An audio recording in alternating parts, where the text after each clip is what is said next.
What's going on, little dumpsters? Welcome back to the Dropping Knowledge podcast. I'm your host, Talon Sai. Today, I'm not in the studio. This is like technically your studio. Yeah. Kind of, sort of. You set this up. This is my buddy, Will. We got a lot of stuff to talk about today. We've been talking about doing a podcast for a long time. And, man, are there any opening announcements? I mean, I ain't that official, but... The thing that I showed you today? The thing? Oh, no. No? Okay, never mind. We'll save that for later. Okay. We can talk about that in conversation.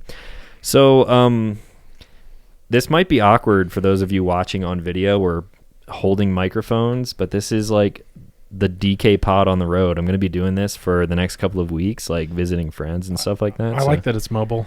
I like that your kit is very portable. This isn't like that awkward to me either. Yeah, no, I don't mind it at all. Because if you need to pull the mic away and talk like far away, it just works. Yeah. Sounds good. Okay, so I've been starting the past couple of podcasts just like introducing my guest as basically just asking you a question. How did we become friends? So this is my friend Will. We're very close friends now. How did we become friends? So, man, the years, I'm going to botch the years, but I know several years ago. I would too. Yeah, I don't know the exact years. Several years ago, you were a client of mine. I own DCA with my business partner, David. And we did a 19 for you. That video that blew up got like an ungodly amount of views. And then shortly after that, my phone would not stop ringing with people mentioning your name, wanting that package. You probably loved that, but at the same time, you're like, "Yo, fuck this kid." It was really early on in our company, to be quite honest with you. So the exposure and the phone blowing up like that, like that's invaluable to a small company, you know. That's good. If your phone ran, like I see how your phone rings now. If it ran like that today, you'd be like, "Oh my god, fucking shoot me, dude." Tell people that. It's hard because we're a small company and staff and in volume for that matter. So it's difficult to. Everyone has so many tasks, me included. So yeah. I mean, when you have a good product and good customer service and everything, I mean, like you said, you're a small company still, so it's just that kind of speaks volumes for the people who actually understand how businesses work. Yeah. A lot of people get pissed. They're like, "Oh my god," they just sort of like project this vision that they thought a company was a certain way, and then they get pissed when there are lead times and this and that. Yeah.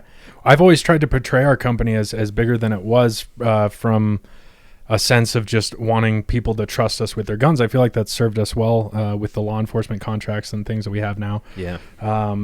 But we are still a very small company producing, very small volume. And long story short, we just want to make the best product that we can. And all of that was a very long defense of you. Phone call thing. So wait, before we keep talking about this, so for those who don't know, DCA is Danger Close Armament, and they build custom pistols, modify things, and so we don't need to get into that. Like Will and I eat, sleep, breathe guns all the time, and every day. We don't need to talk about that. But we became friends because I was a customer of yours a long time ago, and then I believe you picked up the phone and called me one day. Yeah, dude. Once the phone rang for like the 3,000th time, being like, "Hey, I saw this video." You didn't even know who I was at the time. No, I didn't, dude. That was the first time I talked to you. So I called you and I was like, "Hey, dude, is there anything else we can do for you?" And shortly after that, what did we do? What was the 43? You built me a 43, with a Cerakote that you guys had never done before. It was like battle worn. Yeah, we did like a distressed. Yeah, so and shortly after that, it was pretty, because that video did well too. Yeah, I mean, any custom gun video that I was doing, I mean, even now they would still do okay, but the market is way more saturated than it was when I was doing that stuff, so it wouldn't do quite as well. But so you and I stayed in touch. I kept building guns for you. Anytime you wanted something, we'd make sure it happened. And then you and I met up at SHOT Show. What was that SHOT Show? 17? Dude, this is the one that we never get right. So last SHOT Show didn't happen. That would have been SHOT Show 20 or 21 that we skipped. It wasn't 20. It must have been 19. I think it took like a year and a half to come to fruition. It had to have been. I feel like it was longer than that. But you and I met up at SHOT, and I was like, dude, we need to do a signature pistol for you. Was it that's what I was actually asking for. Did I ask you or did you ask me? So my recollection is we kind of came to the conversation with a similar idea, and so I think it resonated well with both of us, because you being a purist in how you make your content and how you portray your brand and things like that, I didn't want to push too hard, because I didn't want it to be like me capitalizing on your audience. I didn't want it to feel that way. I just wanted to build a cool product with you, you know? Yeah, I remember like that conversation, because even now when I think about it, I mean, we're referring to the TS43X, the custom pistol build that we did. We did 100 of them. You guys probably know that already. It was one of those things, like either I was thinking about it already or you brought it up, and I was like, I want to do that for sure, because I know that like my taste, a lot of people relate to my taste, and I like things that are functional but also aesthetically pleasing. But I don't want to be like that fucking random douchebag who's like I'm not an operator, not a firearms instructor or anything. So I made the gun with a specific vision of just my own version of my ideal EDC gun. Yeah. I shoot enough guns or used to shoot enough guns on like an almost daily basis where I know what works and what doesn't. So that's why I wasn't hesitant about doing it with you in that regard. That was not a fear of mine, because you are, I mean, yes, there are operators who are very, very familiar with certain platforms, but you are very familiar with a ton of platforms. So you have a really wide array of knowledge in the market, I think. And even someone who is, like you said, we're just going to keep referring to someone like this as an operator, but even someone who is super, super high level, like crazy trained operator, they're still running like the basic stuff. Like once it gets to a certain point, there's diminishing returns. Like you can only do so much to a pistol to make it function the way that you want it to. And a lot of shooters aren't even proficient enough with a standard like off the shelf pistol to even benefit from a lot of these upgrades. Yeah, dude. It works against my company's best interest, but I tell people that all the time when they come to me as a first time shooter, but a lot of cash, and I just tell them like, man, just like go shoot it first, you know? And I'm not like obviously not discrediting what you do at all, but no, you can go ahead, dude. We're good. No, yeah, you guys are really good at what you do. But yeah, some people, I'm talking like very new shooters, they don't understand it. Once you get like a couple thousand rounds under your belt, then you'll start to see the benefits of running a more aggressive grip or front serrations and optic and stuff like that. Yeah. A lot of people don't get that though. So all of that to say that we met at SHOT Show, and then it took, like you said, like a year and a half to come to fruition for the TS43. We did a prototype, and then we did a pre-production version for you. Yeah. So that was okay. So I know this for a fact. 2 years ago, I was out here just to visit. Came by the shop for the first time. I think it was 2 summers ago, actually. 1, 2. We're almost in summer now. Whatever. So almost 3 years ago, you gave me like slide blanks, like to the exact dimension. Oh yeah. And you were like, here, like what would you want it to look like? And it was essentially like a napkin drawing. I still have the drawing actually. I've been meaning to like frame it or something. Yeah, you should. That'd be sick. Cool. Yeah. Like you got guitars framed over here on the wall and everything. But what's up there? Oh shoot, my cat. We have a menagerie of animals here. So you want to say hi? We make it a visit. Bear, say hi. That's Bear. Bear's awesome. Bear is so my wife came home with that cat. I'm deathly allergic to cats, so she just decided that I was taking allergy meds for the rest of my life, or for the foreseeable future. I think you get used to it though. I think I have as well. But dude, I love this cat. I absolutely hated cats before this guy. But he is a pretty cool cat. Yeah, he's chill. So we were saying I like drew out this like basically like a napkin sketch. We brought it to life. We had the idea of dual texture, which is extremely difficult to do. It's a pain in the ass. I don't think a lot of people appreciate that, but if you ever handled one, you would know. But we don't have to keep talking about guns. No, we don't. No, we don't have to. But that's how we met. So we did meet through the industry that both you and I have played a part in, and I think you and I have a lot more in common than that particular industry. So we hit it off, started hanging out, and the rest is kind of history. I think that's how I have become friends with most people in the industry. Like I've been customers or whatever, just became friends with them before Bear's gonna knock the recorder off. Became friends with them before I actually started doing business with them, or I was a customer. And I feel like that's a great way to do things, because like you get an idea of the person. It's not just like, there's so many companies that hit me up and they're like suit and tie responses and emails and everything. Yeah. People who aren't watching the video podcast right now are like, what the fuck? Getting Why are they assaulted laughing? by a cat. Yeah. Well, and that's another part of it too, man. I have people hit me up all the time, and I have forever, for free work. Like all the time. I read you some of them. Yeah, I have seen. You know what I mean? But you started as a customer. I knew you liked our product out of the gate, which made me feel a lot more comfortable. Whatever it took to keep the relationship going. Together. Yeah. Cool. Well, let's talk about the animals now, because you got mad animals. We were actually trying to set up this podcast. Like, we literally just set this up in 5 minutes. Yeah. And just on the other side of us is an animal known as Plop. Plop. So for the people that don't know, what is Plop, and what other animals you got around the house? Plop is a Maboo puffer. That's MBU puffer. I'll put a little video of him right here in the middle of us. So Plop is he's a freshwater pufferfish from Africa, and he's the largest freshwater pufferfish in the world. So he's a really cool animal. He's not a beginner fish. This was a long. I'm very, very nerdy with my hobbies, so this has been one of them. You're just like me. Like, you don't half-ass any hobby. No. You gotta go. You gotta go all the way. Yeah. So a long line of fish to get to Plop, but he gets giant. He gets 3 feet, which for like an ocean fish, it doesn't seem that big, right? Like a 3-foot fish. Yeah. You know what I mean? But when you're trying to keep him in a home aquarium, 3 feet is gigantic, because he eats. It's pretty nuts. Yeah, he eats a ton of food. Makes a ton of waste. And for those who aren't watching this on video and didn't see the picture or video that I put in there of him, he's like what is he, like a 1.5 feet long? Yeah, he's a 1.5 feet long. Puffer he's like fish. Football size. He's like bigger than a football, longer than a football. No, but he's like chunky like a football. He's like shaped like a football. Yeah, true. And his eyes, the older that he gets, the eyes drift further apart. Which is so he's like leopard print on the top, and then he's got a yellow belly and a big yellow tail. He's a super cool fish. He's a cool fish. And he eats clams, so like he's got a super strong bite. Dumb joke. Yeah, dumb joke.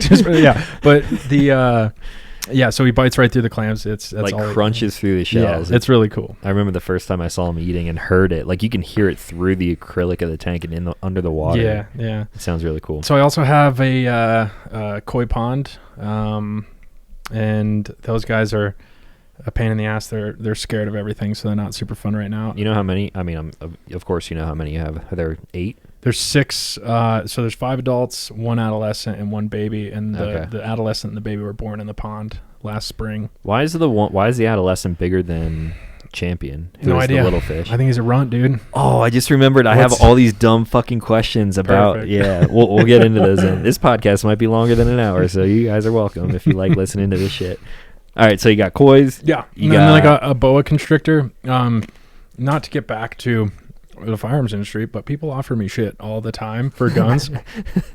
So I walked into a pet store, and I've been doing business with them. Shout out to Eric. He's a solid dude. Eric, you're the homie, dude. Yeah. So Eric runs this pet store. Eric is into what I'm into in the industry, and he wanted something from my industry, and I'd never thought of getting a snake. I didn't it just wasn't on my radar for animals. But when you tell someone who loves animals, like, hey, like, do you want this really cool new animal? And I'm like, yeah, I really do. Yeah, so he has this dude's got chameleons, which I personally like. He had a bunch of baby puffer fish, I think, the one time we went to his store. Yeah, he had Fahaka puffers, Got turtles and, like, everything. So if someone's like, yo, you want this really cool lizard? I'm like, yeah, I sure do. I have enough self-control where I'm like, nah, that thing will fucking die. Yeah, so I can't take it. If I get an animal, it's going to have a very good life. Like it's a lot of work what you do. So you got the snake, which you got to feed. The snake is like, rats. Dude, easy. So she eats once every couple of weeks, and Plop, though. You have to keep her clean. Plop is a royal pain in the ass to take care of.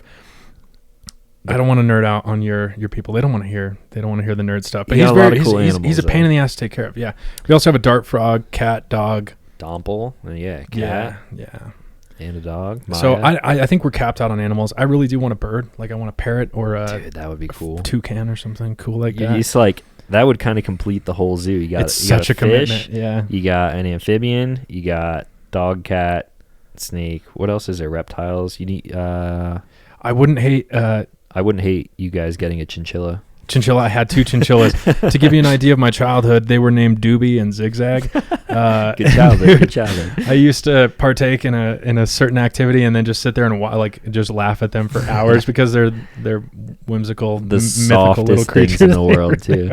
Yeah, the pet store that we keep talking about, they had 2 chinchillas the other day. Well, that was a while ago now, but man, they're so tempting. Yeah, they are. They're super cool animals. I did have them. The funniest part is they take dust baths. Like, so they go into... That's got to be a pain, dude. No, it's not, dude. You put the dust bath in, and they like roll around in it, and then they hop back in. It gets everywhere, though. No, it's fine. Yeah, you're a neat freak. You can't do any animals. I can't do that. I mean, I could do animals, but... Yeah.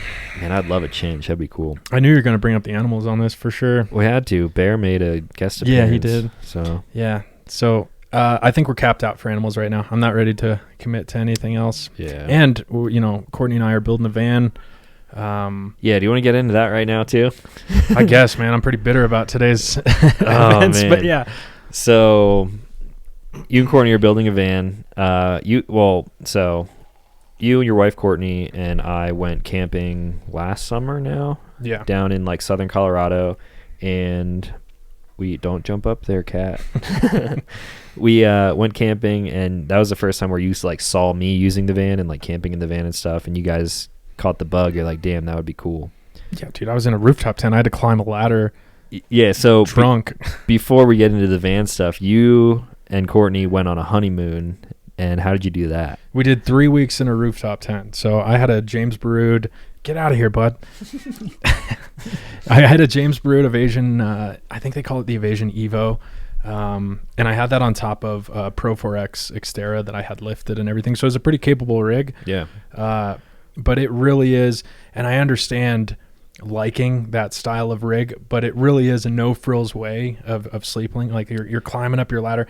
I almost fell off the ladder. It's almost more dangerous than just putting a tent on the ground in some cases. Especially with how much I drink. So you drink a lot, and you got to fucking climb 10 feet up this ladder. Like. I almost fell off one time because I mean, if you have to go to the bathroom, you got to go down the ladder. So yeah, you're like half asleep in the middle of the night, crawling down. We loved it. Like if you like tent camping, like you're off the ground. You got panoramic views in that specific rooftop tent. I absolutely love it, but. Seeing you in your revel, getting like a great night of sleep, and we woke up looking all haggard, and you wake up and it's like hot as shit. Yeah, and just like you just wake up when it hits a certain temperature. You're exactly right. And then, so I don't want to be blamed for how the van build is going. The van build is going fine, by the way, but it's taking a toll. Yeah, it really is taking a toll. So jumping ahead, I was continuing traveling. I don't even remember where I was, but you sent me a picture one day of a 2019 Dodge ProMaster. Yeah, so we got a Ram ProMaster 2500, and me being me, like I said, or like you said, I don't have anything either. I want to go all out. So I took like a month and designed the most ridiculous van that I possibly could as far as systems construction and utilities and things like that. I wanted it to be absolutely incredible in like every category. So I wanted shower and like a lot of people they'll get a shell of a van. Like I don't want to say like people who are using it just as a means of transportation and then to like sleep in for a night or two. So they're just like, oh, I'm gonna make a fucking plywood 2x4 bed in the back just to raise me up, throw rock climbing gear underneath and whatever. Yep. And you went the complete opposite. You're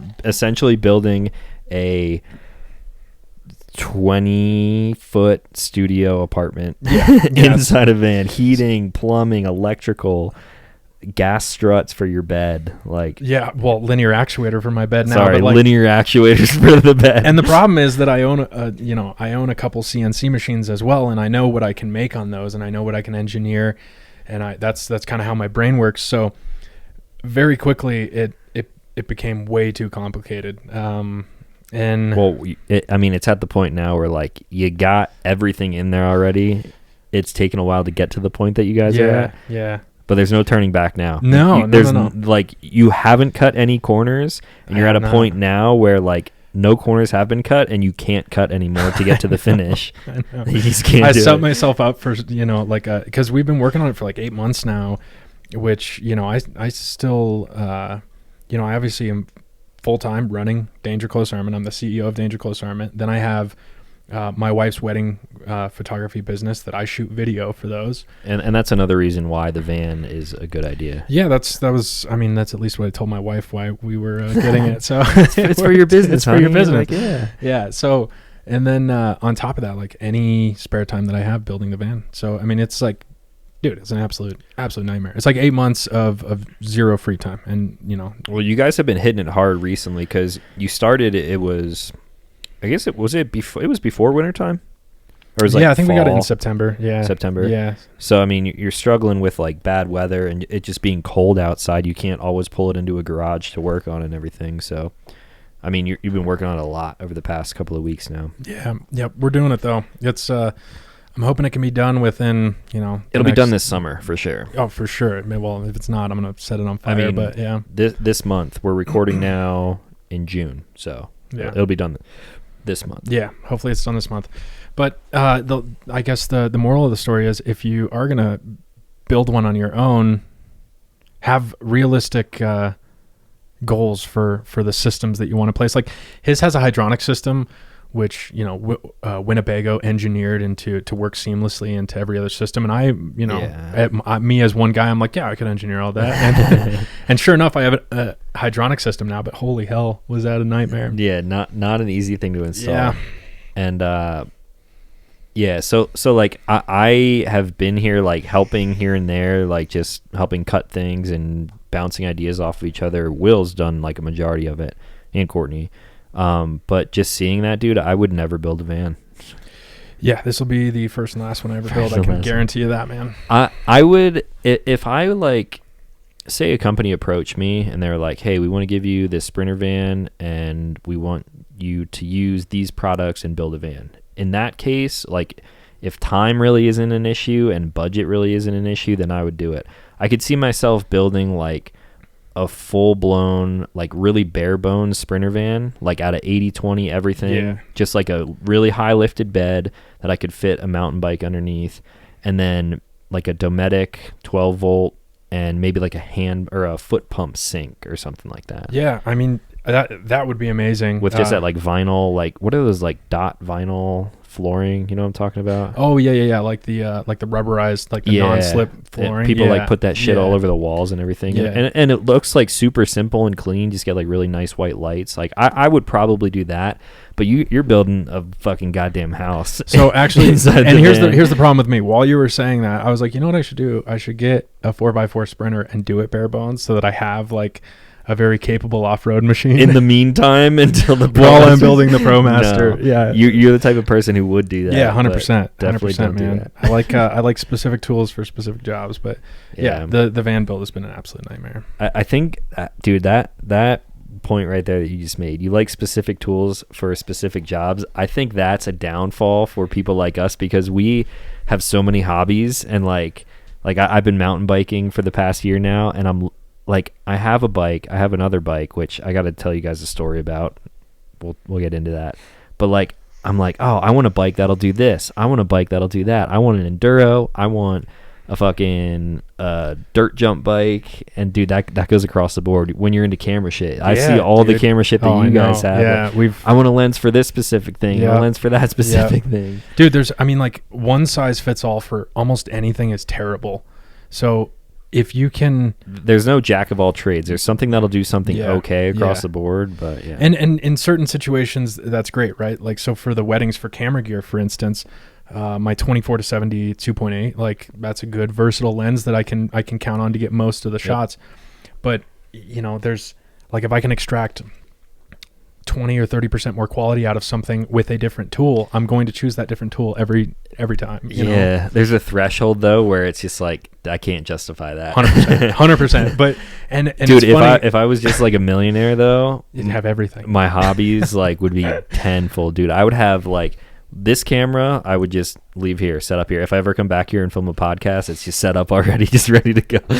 Like, that's what's nice about having a studio now. There's just EOS Rs littered across the nation. Yeah, just everywhere. Like, this is your camera, so when I come back and film with you, like, we're going to use that camera. Yeah. But, like, this camera that we're filming on now, this is one that I typically leave in my studio, but I'm about to be traveling, so that's why I have it here. But anyway. Yeah. All right. But you and I have very similar taste in that regard. So we feel that in every hobby that we have. Like, we hit a point where we're like, well, that was excessive. A little excessive. Yeah. It happens pretty frequently, but anyway. All right, I got to talk about two things actually. So let's talk about the bike thing, since I was just talking about that. I got hit by a car the other day. You did.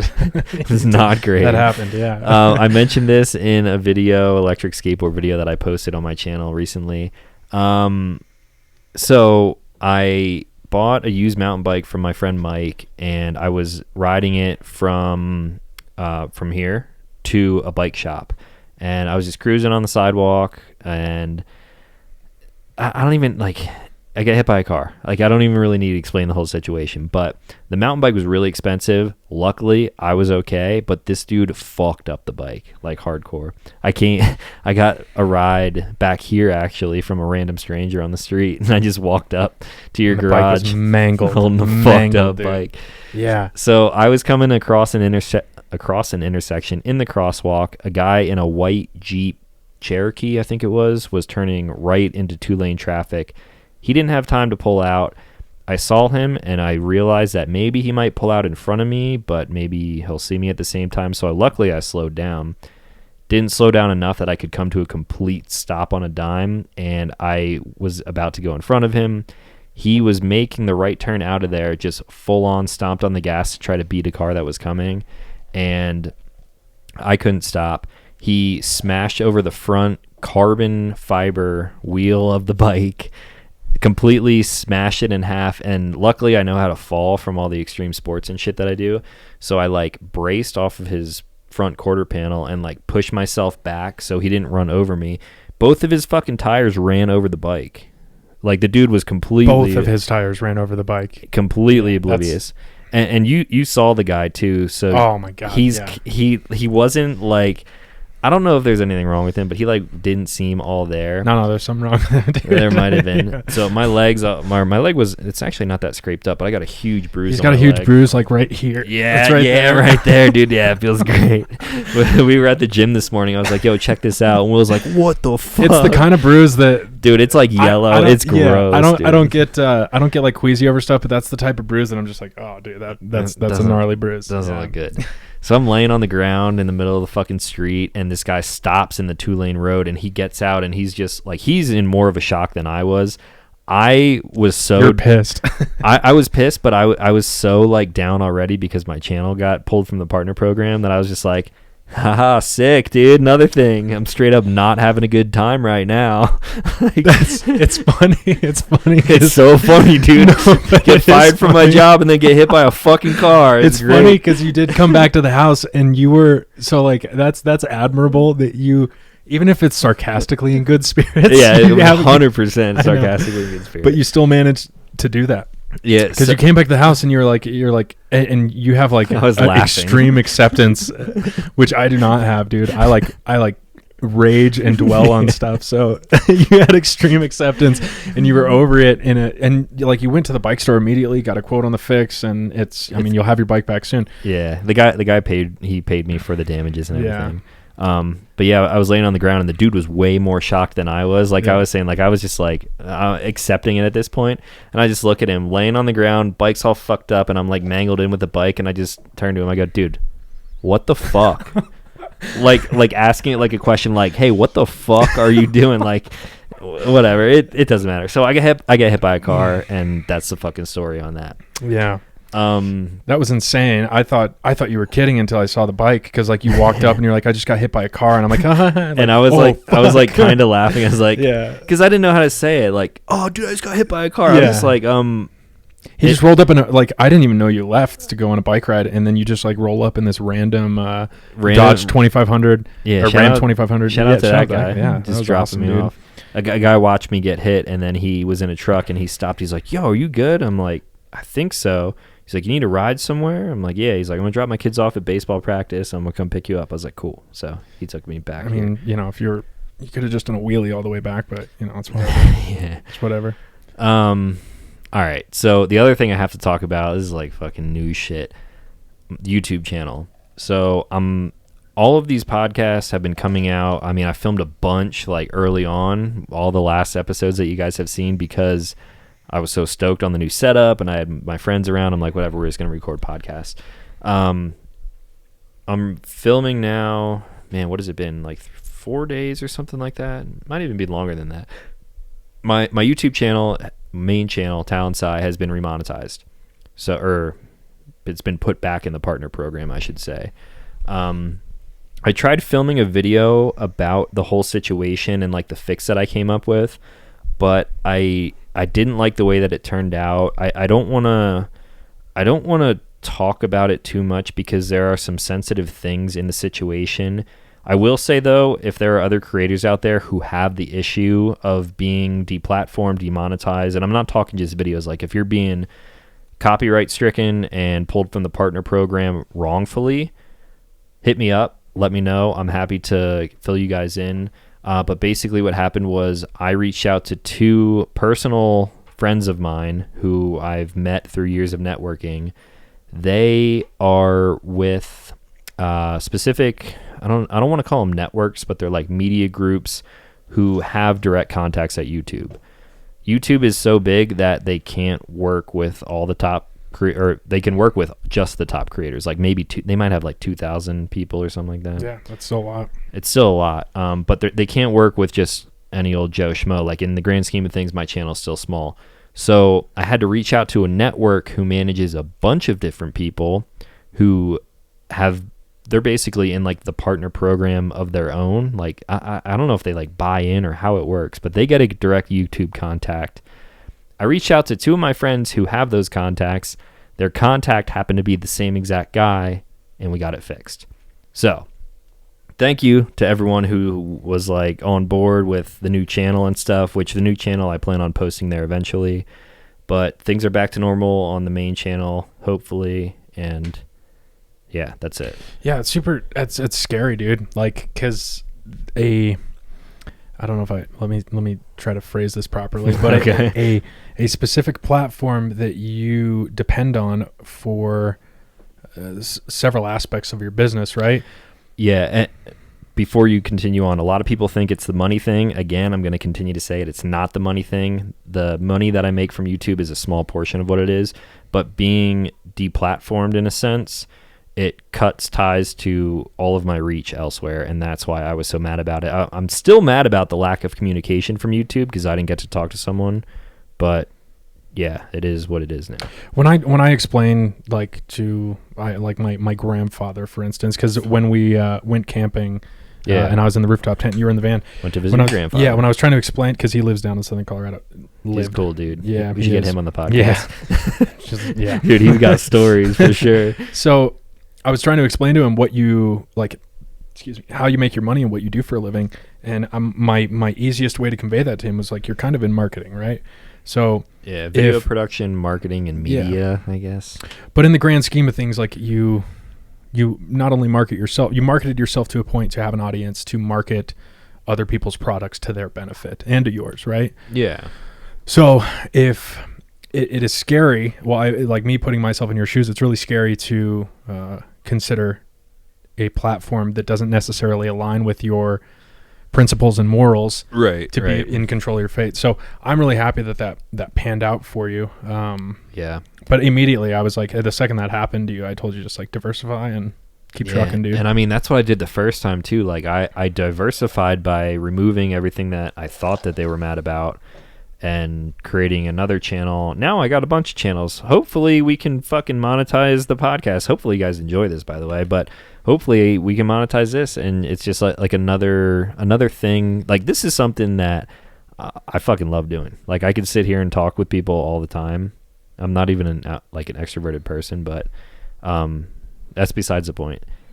Diversifying is something that I've been trying to do for a while, and after this second time now, I have to do it even more. So it's like I don't want to spread myself too thin. Like I started actually thinking about that with the new channel that I started.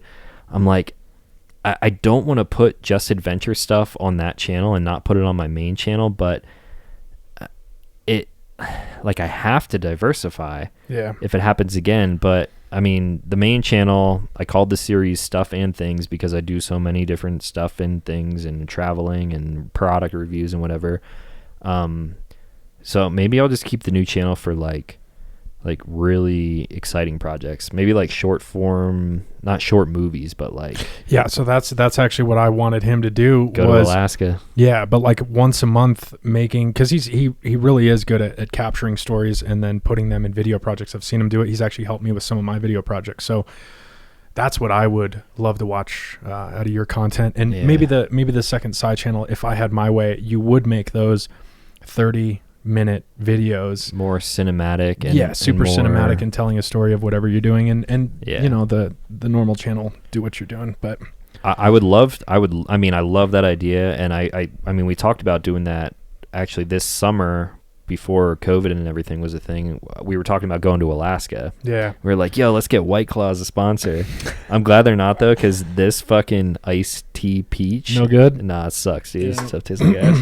And if you don't like that we drink White Claw, fuck you. Don't care what you think. Literally don't care. Don't even know your name. Don't fucking care what you think. I'm probably gonna get shit on vaping too, but I don't know. Whatever. But like doing a project like going to Alaska for a couple weeks and filming like some fucking crazy epic thing, like higher production than I typically do just on my YouTube channel. Maybe that's what I'll do on the side channel. Like the first channel trailer that I made, it was easy for me to make because I've collected all of that footage. But like I was stoked on it. It got a bunch of views too. I think it has like 6,000-7,000 views for a brand new channel, and I feel like that's pretty good. But maybe that's what I would love to see that on your new channel, man. I was going to say the hard thing is like doing that consistently, like doing one a month. That means I have to have a plan to like go somewhere cool and do something fucking rad to be able to tell a story along it. 4 times a year. 4 times a year you have to do something fun. That must be rough. You could be like Mark Rober and try to do it once a month, but that's hard. I was saying once a quarter. Like once a quarter even definitely if you did doable. that, like every season. And just make it crazy high production. I would need your help filming that. As soon as the van's done. Go to Alaska. Shakedown trip to Alaska. That's where you want to test all your systems is 800 miles from anywhere. And when it's fucking 0 degrees or below. I'm confident in the hydronic system, so figure it out. All right, let's get into sponsors.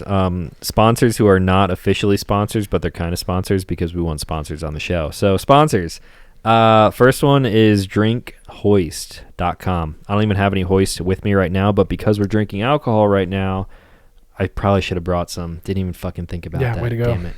So Hoist is it's a company that makes packets that you can put in water, but they also make bottle drinks as well, and it's basically like a IV that you drink through your mouth. It's pretty good. I mean, you and I haven't been drinking a whole lot. This is probably the most we've drank together in a while. But Hoist is supposedly really good for that, so I'm going to report back to you guys and let you know how it is. It's worth mentioning. It's dealer's choice if you want to drink it through your mouth or elsewhere. Or you want to like butt bong it like Steve-O. Yeah. Man, they might be down with that. Hyper absorption, very, very hydrated. Yeah, so but they are really good. It's I forget what they call it. It's like cellular level hydration. So that is terrible. It's really good. not Hoist. This stuff. No. White Claw. Yeah, White Claw. That's awful. No, but for real, Hoist is good. I've been drinking it for the past couple of weeks. They sent out a bunch, and they gave me a discount code. Again, not a sponsor. They're not paying for this. But if you go to drinkhoist.com and use code, what's my code? Talonsci. That's typically your code. I don't know. I'll put it in the description of the video. I think it's Talonsci. You get some money off your order, so check it out. Let me know what you guys think.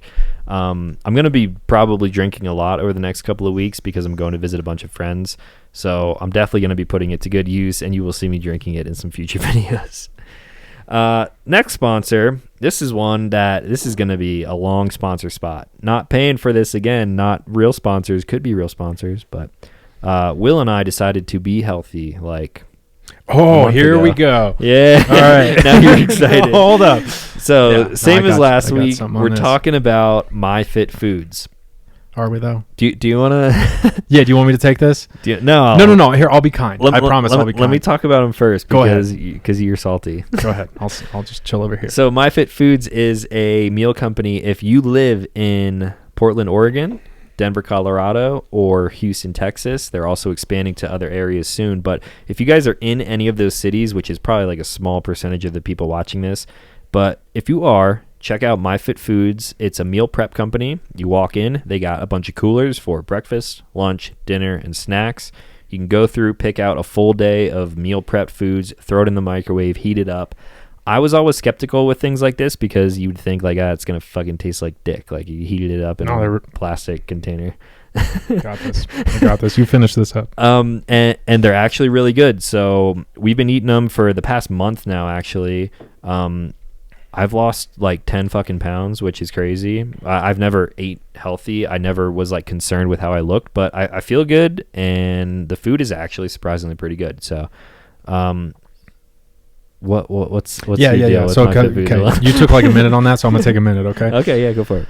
All right. So let me start by saying Let me start by saying yes, FitFoods is delicious. If it weren't so delicious, so convenient, so readily available, I would walk out of principle, because here's what happened to me at FitFoods. All right. So I was a customer of FitFoods, I think a while ago. Last year, maybe the year before. But I've been working out off and on like my entire life. So FitFoods, like you said, it's really good food, and it's really convenient because they're ready-made. You microwave them for like 95 seconds, and they're like really good food. Dude, it's really good for the van too, because you're eating tasty food. It's fucking good for you, and it's mad easy. You just wash a fork when you're done, and it's and sick. They're like in little portion Tupperwares. Yeah, it's incredible. But that's not the point. The point is, Sarah, that I brought. Who hurt you, Sarah? We're talking to you right now. If you don't watch this, I brought Talon to FitFoods. Like I said, I had gone there before, and they do give me a military discount. That's very kind of them. I appreciate companies that do that. But Talon walked in. Old Talon. It's because I drove there with the van. He drove there with the van. First of all, anytime the Talon in the van is there, I can just go ahead and forget talking to anyone. That guy doesn't exist over there. Let's go talk to this guy. It's so true. It's kind of nice because I'm antisocial, so it works to my favor most times. Not good for me because I'm antisocial too. It works to my favor most times. But he walks in and he gets their can I say that? You get the silver card. Yeah, he gets a silver card. 35% off. I get 25% off for giving 4 years of my life, and but if you guys use code SCI20, you get 20% off. So that's what we were getting at. You should check that stuff out. You totally should. Okay. Principles aside, it really is a good product. It is. It's fantastic. But Sarah, stop being stingy. Thank you for the protein. I really do appreciate the protein. We're checking out some new protein, and it tastes like Yoo-hoo. It's delicious. It straight up tastes like Yoo-hoo. But yeah, no, FitFoods is, and I think I've only lost like 7 pounds, but 6% body fat. So yeah, that's another thing. I talked about this last week. Like, dude, I did the same thing last week. I was like, I'm gonna call MyFitFoods a sponsor, even though they're not really a sponsor. But they got a nutritionist and like dietitian there. They got BMI scales. It's really cool.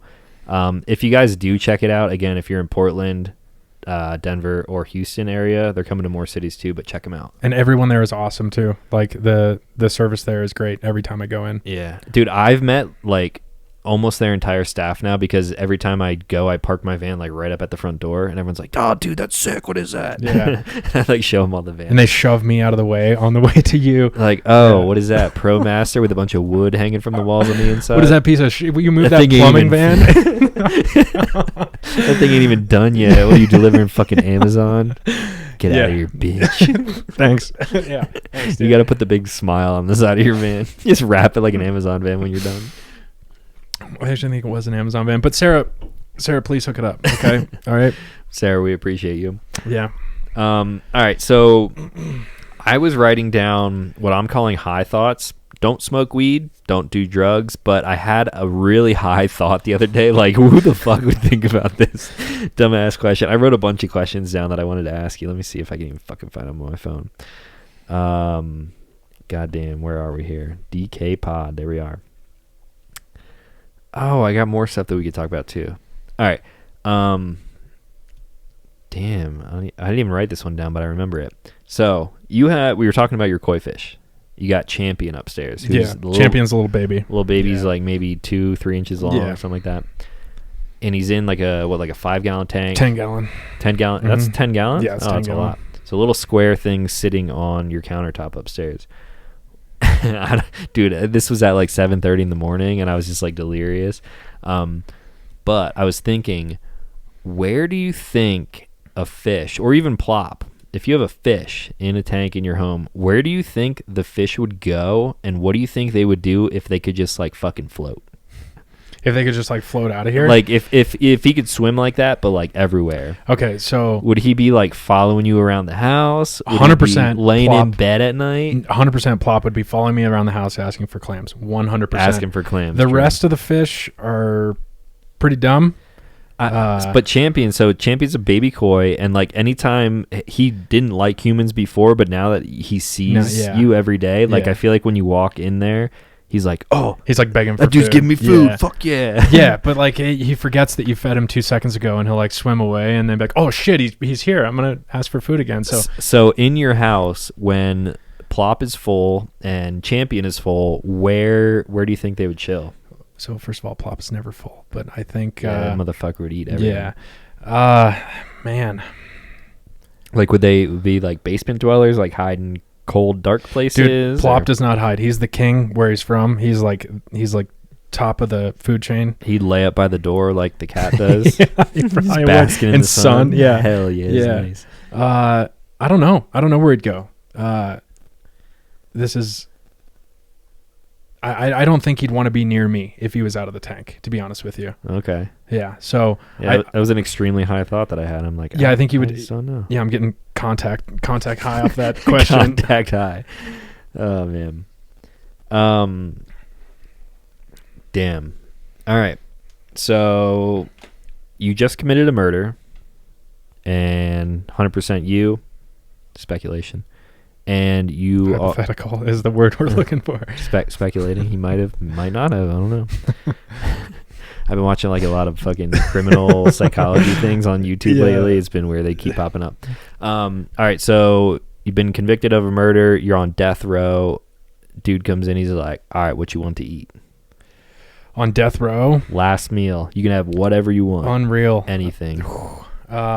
But it has to be from one place, or I can be like multiple places. Nah, dude, I want fucking chicken strips from Raising Cane's. I want mashed potatoes from KFC. I want a fucking Frosty from Wendy's. Okay, so I'm not going to blow up my wing spot here because I'm not going to blow up my wing spot. Yeah. Damn, we haven't had those wings in a minute. I think I would do some Fire Ranch wings from there. Okay. All right, and then I would probably do a filet from... I don't want to blow up that spot either. A really good filet from a chop house. Place? Yeah, from a chop house. Okay. And then I definitely need the biscuits from Red Lobster. Yeah? Unlimited biscuits, though. Dude, I haven't been at Red Lobster. Yeah, they need to keep them coming. In a while. And then, a couple bumps of Coke and done, dude. I don't know if that's on the prison Not on the menu? Yeah, probably not. Okay. What about dessert? It's at every KFC in the country. So other than that, what about dessert? Dessert, I'm really not a sweets guy. You don't want like a... The cocaine was for dessert. Okay. Yeah. Like chocolate chip cookie or fucking... I don't know what I would pick for a dessert either. I'm not a big dessert guy. Yeah, I'm not a fan of desserts. Yeah. But Excuse me. You think that's that's what you're feeling right now, or you think that would be like your everyday death row meal? Dude, I think that if I were like... Because they get the last meal like almost before they're injected, right? Before the lethal injection? Is it like the night before or something? I think it might be like the day of. I don't really know.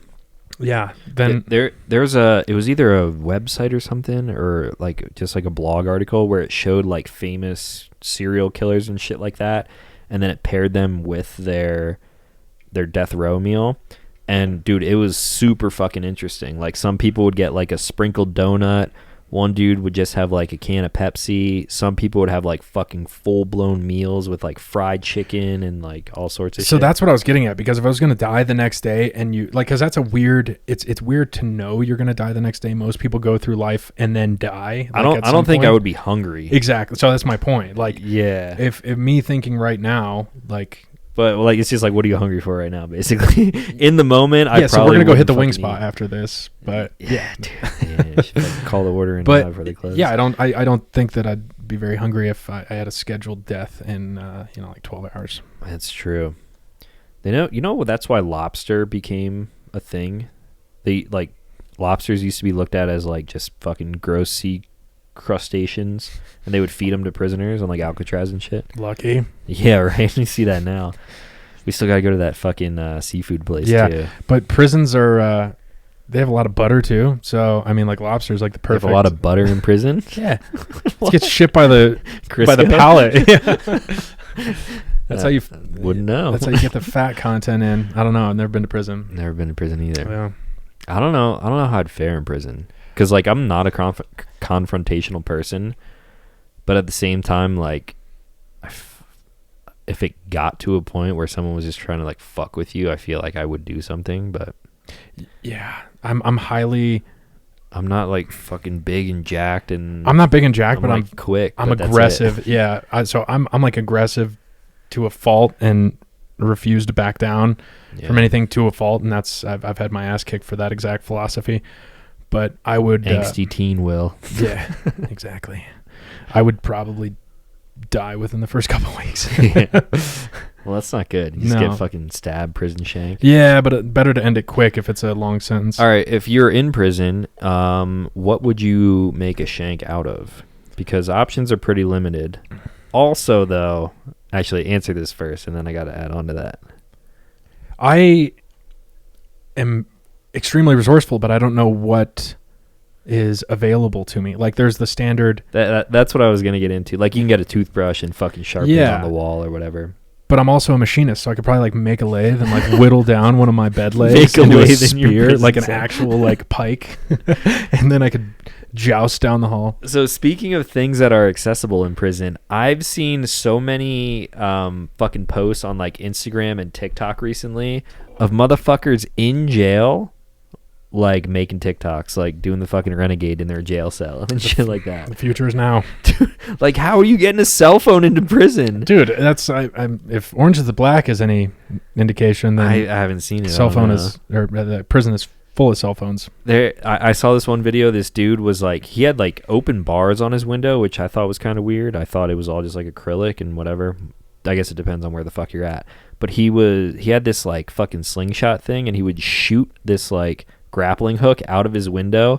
It would land in the yard, and someone earlier must have like thrown some shit over the fence, which how are you walking up to a prison fence to throw shit over? He probably launched it from half a mile back. Maybe. So this is someone outside of prison. No, I know, but he launched it and then he like fishes it in. Yeah, I guess. So he launches it out, fishes it in, and he's got like a fucking Bud Light bottle, like glass bottle Bud Light in his fucking his jail cell. Never underestimate how resourceful humans are, because they are incredible creatures when they're pushed to their limits. They can do some shit. So, and dude, in prison, it's such a weird thing seeing that stuff in prison too. There's this other dude on YouTube who I watched for a while. His name's Larry Lawton. Have you ever heard of him? No, I've never heard of him. He is like the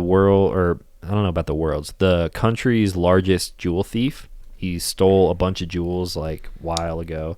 He's out now. He does like a lot of I don't know if it's motivational. He like talks a lot at conferences and shit, I guess, like to help correct people. He consults for jewelry stores to show them where the flaws in their systems are, and he has a fucking YouTube channel where he talks about like all the crazy shit that they used to do, and it's fucking interesting. He posts a lot, and I don't watch all of them, but he's talking about like how they make white lightning, which is some like fucking drink like that toilet hooch, right? Yeah, it's fucking gross. It sounds gross. I wouldn't know. Yeah, that's I got a lot of family back east in the Cleveland area.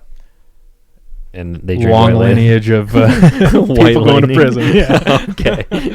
Shout out to Ohio. Yeah. Shout out to Cleveland. Shout out. Never been. Probably never will be. Yeah. I went to fucking Toledo and I drove through Ohio. Place. I don't want to talk shit, but Yeah. Can we talk about South Dakota? Yeah. I think I talked about that on the podcast before. Right, never mind. Fuck you, Sioux Falls radio station. Fuck you guys. That was the funniest thing I've ever seen, though, I bet these microphones sound way better than your fucking bullshit ass goddamn radio station. Fuck you. That shit was so funny, though, that he was torn up enough about his, like, some dude rolling through and saying his state fucking sucks. I'm like, bro, it wasn't that great. It just wasn't that great. Dude, I'm sorry, Mount Rushmore, I've been there 2 times. It's not that great. No, it's not that great. And I have great respect for everyone who is pictured in Mount Rushmore. I have great respect for the country in general and its history, and it's a cool piece of history, but you see it one time. I didn't even see it because it was too fucking cloudy. And I still don't want to go back. I got no reason to go back. It's not worth it. It's not worth it. It's definitely not worth it. Now we got. Now we were getting assaulted by a dog. Yeah, Maya doesn't bark, or I'd give her the she's mic. Chill.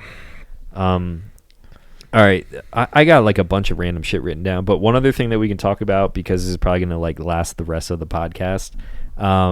June 1st, today, was the deadline that Trump put on basically the government, Pentagon for UFO, while he was still in the office, to release known information about UFOs. I haven't heard anything today, but fucking aliens in general, I know we could talk about that for. Oh, dude, I could talk about that for so long. Have you heard anything today about? No, I haven't heard anything today. I did read some stuff yesterday. I don't know if they released it today or not. I don't think the Pentagon takes timelines too seriously with stuff like that. Yeah, especially that. They fucking scribble it on a napkin and throw it outside. Like, oh, yep, we told everyone. That's it. Nor do I think that any sort of legislation that passed would directly cause them to divulge any mass amount of information that they didn't want out. They wouldn't be like, well, it'd be really damning for the country to let this information go, but here it is. And that was like roped up into some other fucking thing. It was the entire COVID stimulus bill. Yeah, no, it was the entire COVID bill. That was the only good God thing that bless came out whoever of COVID. was like fucking aliens, bro. Yeah, throw aliens in that shit too. 16 pages or 18 pages of alien stuff, please. On a 5,000 page. Yeah. Like, dude, just come on. God bless that hero. Just one thing. Remember that time you needed quarters from the vending machine? Yeah. Just fucking write it in. 18 pages, dude. Yeah, just 18 pages. Give me my shit. Yeah. Fucking aliens, dude. They exist. So it's, I could go on and on and on, because I obsessed about space in my younger years. Same. And into my early 20s to almost like psychosis, obsessed about that stuff. I would go that far. I really did. So when you get to the scale, like when you start understanding the scale of everything, or you can't understand it, but when you start to consider the scale of everything and how small the planet, the solar system, how and small the we galaxy, are, and everything, so it gets like really, really, really hard to get through. But I would anticipate that there is life. So, I mean, it's I've talked about this on podcasts in the past. This is just like a reoccurring thing. I don't know why, but it's almost fucking idiotic to think that there is no other form of life out there. If you comprehend even our galaxy, like but and then there's millions and millions of galaxies. Yeah, there are. So, if you have enough of something statistically, I guess it would become more likely. But if you have sex enough, you're gonna get herpes. Anyway, okay, we're gonna skip that. Edit I said that don't out. mention that. Yeah. Me in the future, edit that out. Leave it in. Yeah, leave it in. Dude, I'm gonna start spiraling out on this. But honestly, the situation, or I guess everything that came together to allow the Earth to have the life that it has on it is extremely difficult, right? The distance, very, very, very precise. The distance from the sun, the amount of water that we have here, an oxygen-rich environment, which may or may not be required for, any sort of. Yeah, but as far as we know, is required for complicated life. So another thing is Jupiter. Do you know what Jupiter does for us? It's the vacuum for the solar system. So it sucks up all the fucking all the shit that would come here and kill us. The asteroid belt. Yeah. Yep. I just read some shit about that the other day, but it makes perfect fucking sense. Like, the asteroid belt would have destroyed Earth by now, but it's just so big that it fucking sucks it all up. Because I've been asked before, like if you could be born anytime, when would you be born?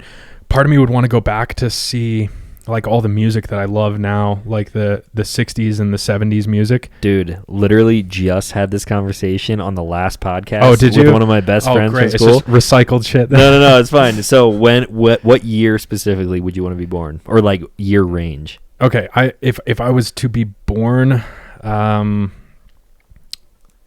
like sometime between 50 and 55, I could make do. Okay, I think I said like early 60s or something like that. To be born? So Yeah. you're gonna be like 9 at Woodstock? Well, Woodstock went in. Oh yeah, true. I'd only be like 9. I guess 69 was. I want to be like 18 so that I can partake in you're my right. fair share. But we were on the same page though, because 100%. I was talking with my friend about this, and I was like, yeah, dude, like I would want to see all the fucking greats. Go to Woodstock, fucking Queen, Zeppelin, like all the classic rock that I would still literally just fucking follow love. around music if I could. I would probably be a huge piece of shit hippie, like fucking drug addict, but I mean, It's fine. yeah, It was it's all fine back then. Yeah. Well, at least for the people that were Dude, doing you that. could get away with so much back then. Oh Yeah. my god, you could fucking. There were no forensics. Brick killed a guy. Where'd you get a hand grenade? So my point with that Yeah, is- we're getting way the fuck off Sorry, topic dude. now. All I'm saying is like, so there's that side of it, but also even a couple hundred years in the future would be incredible. And being born in the future, you're saying? yeah, and my point Okay. with that is that if you go back 100 years and compare technology then to now, it would look like magic to the person 100 years ago. So it'll probably look the same 100 years from now. So even 100 years in the future, I think, there's a lot of interesting scientific advances right now that it will take a ridiculously long time to fully understand. But Yeah, like part of I would say a majority of me thinks that 100 years from now is just gonna be like fucking batshit crazy wild, like stuff that we can't even imagine right now. But also, if you go back 100 years, and then I'm trying to think. 100 years ago would have been 1920 Roaring 20s, Prohibition. So yeah, I mean, I guess that too. I was thinking if you go back another 100 years from the 1920s, like they didn't really have any like vehicles or anything. Nope.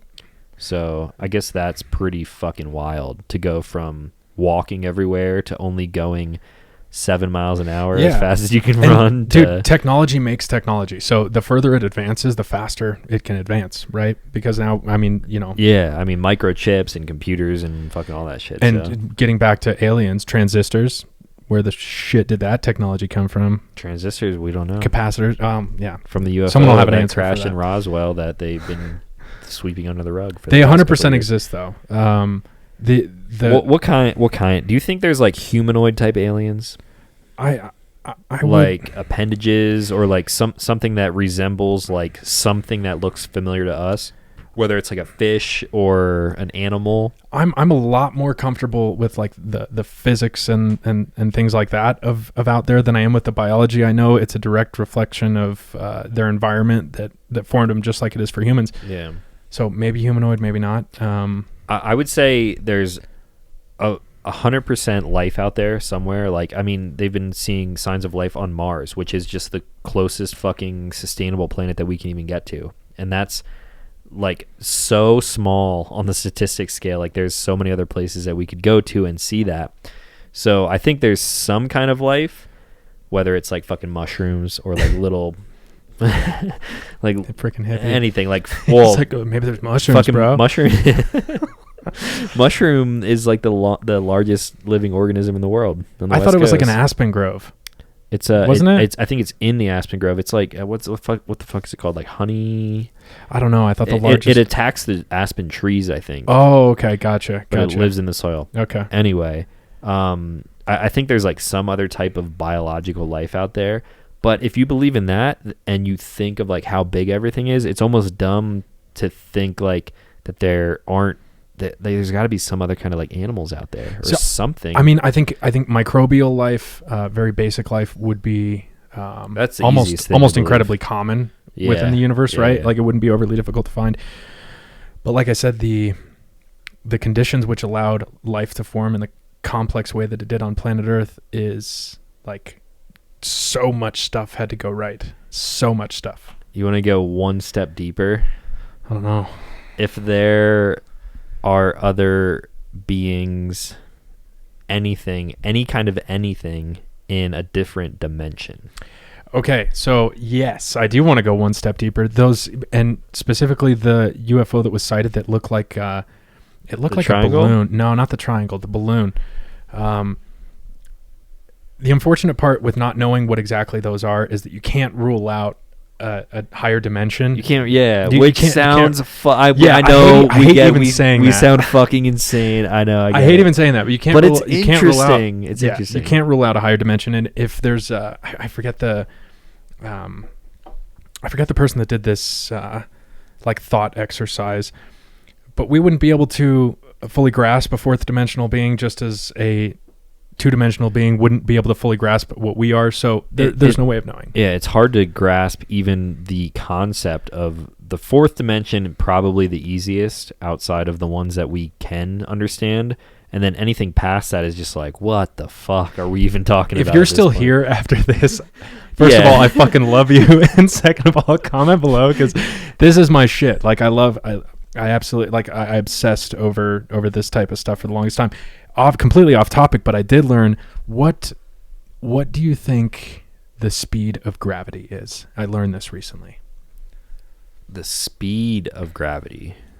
It And depends. if you think about it, if you would prefer to think about it as a gravitational wave, since that's what the study actually recognized, then think about it that way. But what is the speed of a gravitational wave? A wave. I would think of it. The first thing I thought of was gravitational pull and the speed of gravitational pull, which on Earth it's going to change depending on where you're at in the universe. But Earth is what, 9.82 meters per second or something like that. Yeah. Okay. So that's so actually like free fall is 125 miles per hour, something like that. But that's depending on your weight, right? No, that's dependent. Is that constant throughout? That's Earth's mass stretching space, which causes the gravity. So, like, you could throw a penny and it would fall that fast. You could throw an elephant, it would fall that fast. I don't know that I believe that. It is. And then the only other factor is aerodynamics. Air. That's right. Yeah. That's exactly what it is. So okay, that's the missing a link. fucking needle, if it drops straight in a down, vacuum, falls the same as a feather. Yeah. Okay. Yeah. 100%. Okay. So, what the fuck? Are you guys still listening to this right now? 100% not. But this is just for us too. The speed of gravitational wave. So like a new mass forms in the universe and creates a gravitational wave. Yeah. So let's say let's say the sun disappears in an instant. How long until the Earth feels that effect? Well, it takes about 8 minutes and 30 seconds for light to reach Earth from the sun. I would say if the sun disappeared like instantaneously, we would too. Okay. The speed of a gravitational wave is the speed of light. So that is to say that if the sun were to disappear in an instant, the Earth would continue on its orbit for about 8 minutes, like you just said. Okay. And then go off on a tangent, which is insane. And then we would just shoot off into... Yeah, so they developed a laser. There's like 2 lasers in the country. And yeah, to measure gravitational waves, which is just fucking bonkers. I wonder how long it would take for us to run into something else. Because space is a so long vast. fucking time. Yeah. I wonder what like we're just my fucking brain's fried at this point. I don't know. Yeah. I think that's where we're gonna end it. That's a strong note to end on. To anyone out there still listening, thank you. Appreciate it. If you're listening, watch this on YouTube and comment and like and subscribe. That's the best way to like stay in contact with all of us and whatever. You can follow the podcast on Instagram at official DK pod, or no, Dropping Knowledge Pod. On Twitter, official DK pod. And where can the people find you? They can't find Will. Don't call the shop. No. You can call the shop If you're an actual you customer, can call the shop. But let me say this: if you do call the shop, and you haven't even glanced at our website yet, look at the website before you call the shop. Yeah. Some people I'm like, where did you get our number, dude? Like from the website that has all the information that you're asking me right now. Y'all service the Taurus fucking G2C. Yeah, G2C. I'm not shitting on that gun. That's probably a great gun. We don't service it though, which is clearly listed on our website. Might be great. We don't know. Cool. Anything else to add? No, this was fun. I'll see you guys again, I'm sure, on this podcast at some point in when I'm done with the van. We'll do this somewhere cool. 2025. We're going to do this somewhere cool. All right, guys. We'll do this in Moab next time. Yeah. That sounds fun, rad. Dude. All right. That's all for this week. Appreciate you guys listening. Thank you so much. We'll talk to you next time. They're not still here. Cheers.